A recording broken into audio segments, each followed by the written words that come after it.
Meantime, what price does he pay politically, or does he not pay politically, as that appeals process, plays out, and he now calls to the American people to deliver their own verdict in November?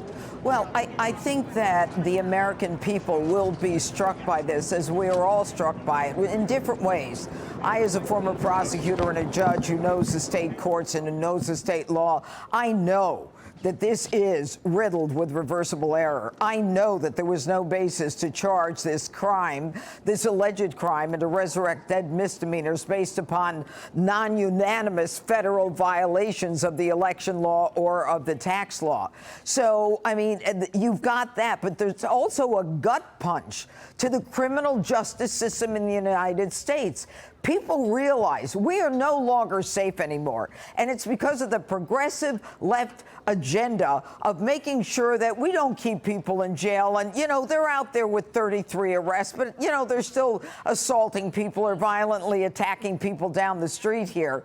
But now we've got one of the most famous individuals in the world, a former president of the United States, who can be taken down by a George Soros-funded prosecutor on a crime that doesn't exist, where not one person put his finger anywhere near that bookkeeping, and now they're going to return a verdict and say, oh, he's guilty, he's definitely guilty. This is a jury pool made out of 85 to 90% of the people are anti-Trump, not pro-anybody, anti-Trump. That's the jury pool. We knew it. We have a judge who wasn't picked out of the wheel or out of the drum, as all of us judges are.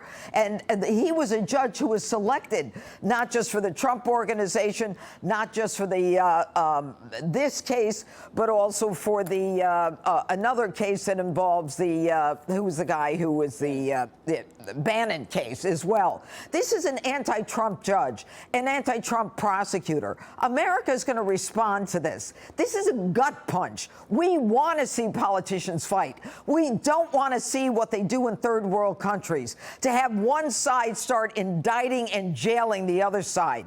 This is not American. This is not who we are. And to see this happen before our eyes, when we know that this is not legitimate, when a defendant was not advised of the crimes that he was charged with.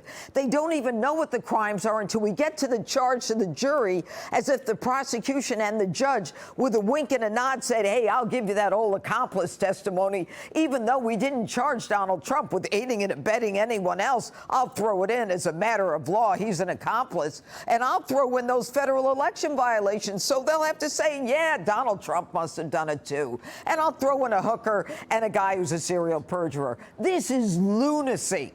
And I think that any red-blooded American who sees this is going to understand this isn't what we do to our political enemies. This is what they do in kangaroo courts and third world countries.